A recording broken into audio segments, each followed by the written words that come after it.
നമ്മൾ എന്തിനാണ് ഓണം സെലിബ്രേറ്റ് ചെയ്യുന്നത്? ഇന്നും പലർക്കും അത് അറിഞ്ഞുകൂടാ ജയലക്ഷ്മി, എന്തിനാണ് നമ്മളിത് ചെയ്യുന്നതെന്നുള്ളത്. ഓണം സെലിബ്രേറ്റ് ചെയ്യുന്നത് നമ്മളിപ്പം സ്കൂൾ കാലഘട്ടം മൂലം നമ്മൾ പഠിച്ചു വരുന്ന കാര്യമാണ്. എന്താണ് മഹാബലിയുടെ കാര്യമായാലും വാമനൻ മഹാബലിയെ ചവിട്ടി താഴ്ത്തി. അപ്പം അദ്ദേഹം എല്ലാ വർഷവും അദ്ദേഹം അപ്പോൾ ഒരു വരം ചോദിച്ചു, എന്താണ് എല്ലാ വർഷവും എൻ്റെ പ്രജകളെ വന്ന് കാണാനുള്ള അവസരം എനിക്ക് തരണം.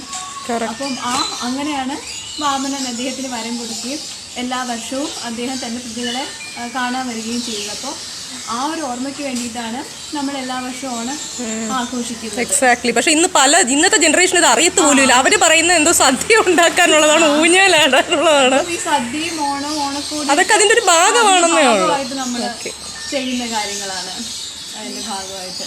ഇപ്പം ഈ ഒരു പ്രത്യേകിച്ച് ഈ വർഷവും കഴിഞ്ഞ വർഷവും ഒക്കെ നോക്കുവാണെങ്കിൽ 2 വർഷമായിട്ട് നമ്മുടെ ഓണമൊക്കെ കൊറോണയുടെ പിടിയിലാണ്. മഹാമാരി ബാക്ക്ഗ്രൗണ്ട് ഉള്ള ഒരു ഓണം.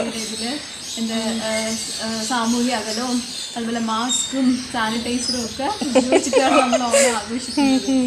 അപ്പോൾ അടുത്ത വർഷമെങ്കിലും നന്നായിട്ട് മഹാമാരി ശരിക്കുള്ള ഒരു ഓണമായിട്ട് നമുക്ക് ആ ഒരു പഞ്ചില് ഓണം ആഘോഷിക്കാൻ പറ്റട്ടെ. അതെ, സാനിറ്റൈസർ ഇല്ലാത്തൊരു ഓണം, സാനിറ്റൈസറും മാസ്കും ഒന്നും ഇല്ലാത്ത ശരി ശരി നമുക്ക് പ്രാർത്ഥിക്കാം.